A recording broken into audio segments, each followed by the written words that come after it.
Welcome back to the Legacy Radio Network. My name is Dennis Tubbergen, and this is the Everything Financial Radio Show. We are chatting today with Mr. Karl Denninger. Karl's website is market-ticker.org. I'd encourage you to check out his work. And, Karl, let's shift gears a minute. We were chatting about the Middle East, but certainly with everything going on here with the presidential race here in the United States going strong, debates last week, we have not heard too much about Europe, but that problem really hasn't gone away. The French recently were taking to the streets, protesting the deep cuts that the new leftist president has put to the citizens, while increasing taxes on the wealthy, which sounds like half the program we might be trying to implement here if you listen to some of the politicians talk. Give us your take on what's going on in Europe. Europe is a basket case. I don't know where the people in France thought that by electing a further to the left president, that they were somehow going to magically conjure up the ability to continue to run budget deficits and pay out more than they take in taxes. What people need to understand, and it's not just here in the United States, it's across the world, is that government has to be funded for everything it does, and you cannot do that with deficit spending, because deficit spending from an arithmetic perspective, from an economic perspective, is exactly identical to a tax on the gross domestic product of your nation in the amount that you spend in deficit against GDP. So in the United States, we're running about 10, 12%, have been for the last 4 years. That means that there is essentially a 12% tax on every transaction that takes place in the economy because the currency gets devalued by that amount. This is something that people don't, it can't be that way. Well, the ECB has to come in and buy our debt, and the Federal Reserve has to buy our debt, and we have to bail these banks out, and we have to do this, and we can't let house prices go down, and we can't. There isn't a way out of this box through that path. You look at what's happened to the middle class in this country. They've seen a real decrease in purchasing power in the value of their money in nominal terms, not including inflation, but in nominal terms of about 4% over the last couple of years. And then you add to that a couple of percent worth of official CPI inflation, and if you put food and energy in there, gasoline has essentially doubled in price since President Obama took office. So you take food and energy and add to that, which for people on the lower end of the economic strata is a much larger percentage of their total spending than it is for people that are wealthy. And what you have here is a lower and middle income citizen that is literally being destroyed. Karl, I want to share with you something that I had Harry Dent on the show last week, and his colleague Rodney Johnson did a study, and I'd like your comment. If you look at the period from 2008 to 2010 and look at the jobs that were lost, and then look at the period from 2010 to 2012 and look at the jobs that were actually gained or replaced, in the higher wage area, which means you're making, according to them, $22 an hour or up. You're making 44 to, this report said, 120 grand a year. We lost 1.1 million jobs in the first time frame, gained 600,000 for a net loss of 500,000. The mid-wage jobs, the $14 an hour to 22, we lost 3.8 million, gained 700,000.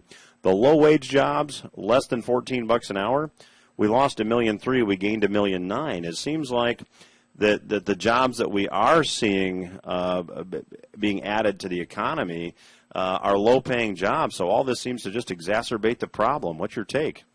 Well, that's exactly what's going on. I mean, you just have to look at the median income level. This is why it's going down. Median family income is decreasing. Okay. At the same time, consumer prices on those things that people at the lower economic strata find most essential to buy. These are not discretionary purchases. These are mandatory purchases. You have to have shelter. You have to have food. You have to be able to get to work. Okay? So these are not options. Those things have gone up dramatically in cost. And so, when you look at it from a purchasing power perspective, people at the lower end of the economic strata are just getting trashed. And the jobs that are available as we put them back on, the other thing, let's be clear about this jobs picture, because you hear this claim from President Obama all the time that he's added 4 million jobs since the bottom of the recession. I think the numbers that he's currently using is 4 million. Population has gone up by more than that during that time. And what you have to look at is the employment population ratio, which is why every time there's a non-farm payroll report, that is the chart that I put up and I say, this is the only one you have to pay attention to. All the rest of this is a lot of noise. It moves the market. It's a very interesting academic exercise. The only one that matters is this chart. Because for two reasons. First off, the only way that you ever get ahead in this country is by either being employed or being self-employed, okay, which is still employed because you still pay taxes, right? And secondly, the only way the government can fund itself is if you're working, because only employed people pay taxes. So that is the only number that matters. And that figure, despite the claims of Bernanke that his quantitative easing has, the previous rounds have helped to lift employment and his current one will, the fact is that since he first announced the first quantitative easing program, the employment participation ratio has not gone up 1 millimeter at all. And that is because while there have been some jobs added since the bottom, the population has gone up faster. So we have made no progress in actually fixing what's wrong with this economy. Karl, based on all this, we've got the geopolitical situations in the Middle East we talked about in the last segment. Europe, as you said, I think is a basket case. We have the employment picture that is far from rosy. Why does the stock market keep going up? Everybody in the stock market thinks that Bernanke can somehow he's repealed the laws of mathematics. I mean, that's essentially what you've got here. You've got the madness of crowds. You have people out there in the markets that, and I hear this, I hear this on CNBC and Bloomberg and all day long. Okay? The fact of the matter is that the American people are not as stupid as you might think. There has been a record level of outflows from stock equity mutual funds over the last couple of months. People they figured it out. You have computers trading shares back and forth between themselves, looking at things like the euro-dollar cross, and then Mr. Computer comes in and does this. No human intervention. This is all let's arbitrage off this other guy over here with another computer. I'm a little bit faster than he is, which means I can steal his money. And that's essentially what this market has devolved into over the last 2 to 3 years. Better than half of all the volume that goes across the tape now is computers trying to game one another. That's not a market. That's a casino. And so, does this represent anything in the marketplace in terms of price discovery? No, not at all. The fact is that the people have pretty much left. There's still, people like me that are out there that are active speculators, and I don't think there's anything wrong with being a speculator. But let's be clear of what you are. If you're a speculator, then that's what you're doing. And that's okay. You win or lose based upon your, whether or not you're a good speculator or a poor speculator. But you're not an investor. You can't be an investor. You can't look at balance sheets. You can't look at the forward health of companies because there are very few firms in which are transparent enough that you can do that. And when you find those special circumstances and situations, you get in, you take your money, you make it, you leave, you're done. That's fine. Life goes on. But the idea that the markets today reflect where they should be on a forward earnings basis or on a cash flow generation basis or on a economic analysis basis is absolute nonsense. We have this quarter, which earnings season is, of course, about to start, because we just came out of the third quarter and entered the fourth. We have the first decline in expected earnings that has been posted in several years, and yet what I've got is the market sitting up here at multi-year highs. That makes absolutely no sense. If expected profits have declined, why do you buy stocks if you think profits are going down? Yeah, exactly. Karl, I want to, in the time we have left, I'd like to talk a little politics. The debates last week, the presidential debate between President Obama and Republican candidate Mitt Romney, certainly had many pundits thinking that Romney won the debate hands down. What's your take?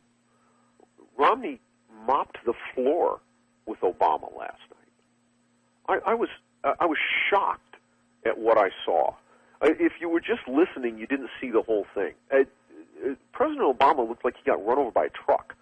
One of the things I said is that it's really easy to kick a man when he doesn't defend himself, and that's the kind of thing that I saw in the debate. It was amazing. And this is not to say that Mitt Romney had a superior command of reality or that what he put forward was truthful and he actually has a better path. Look, the man is a congenital liar. Everything that he laid forward cannot work.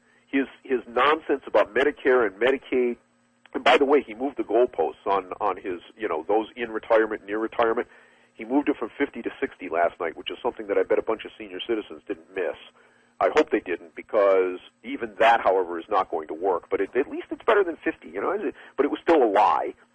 But he lied convincingly. And Mrs. Obama utterly failed to do that. And so, yeah, I mean, there's no contest that, from a standpoint of what actually happened here, Obama lost big last night. Now, whether that will translate into poll numbers, I have no idea. But I got to believe, at least for the next few days, it's going to move the numbers. So how do you see this election playing out? I sense you don't have a favorite in the race, but you look at the electoral college map at this point. Doesn't it still favor the president? I find, unless something tectonic happens over the next couple of weeks, and of course, a second flub in the debates could certainly be that. Everyone has a bad night, and people may write off one bad performance. If there's a second one, that's going to be an entirely different situation. But the electoral numbers at this point in time say that Romney has an almost impossible task to win. If he loses Florida, it is essentially impossible. The only other state he can lose and still win would be New Hampshire. If he loses any of the other toss-ups, he's done. If he wins Florida, he must also win Ohio, because if he loses Ohio and any other state other than New Hampshire, he's done. So, these are nasty numbers, okay? And the problem is that as of yesterday, now, of course, if you look at the polls right now, and by the time this airs, this will have changed. But if you look at the polls right now, most of those were taken before the debate, so the impact of the debate is not in them yet. It will be tomorrow. The reality is that in those swing states where Romney has to win, he is behind in all of them. He's behind significantly in Ohio, outside the margin of error, which is not a good place to be, and he's behind just on the right side of the margin of error in Florida. So as things stand right now, he has a massive uphill battle in order to win the election. And frankly, I think when you get to the end of the day, Florida's going to be the only state where your vote actually counts in another month. Well, Karl Denninger, we're going to leave it there. We appreciate you joining us again and hope you'll come back. Anytime. Thank you very much. Everything Financial Radio will return after these words. Stay with us.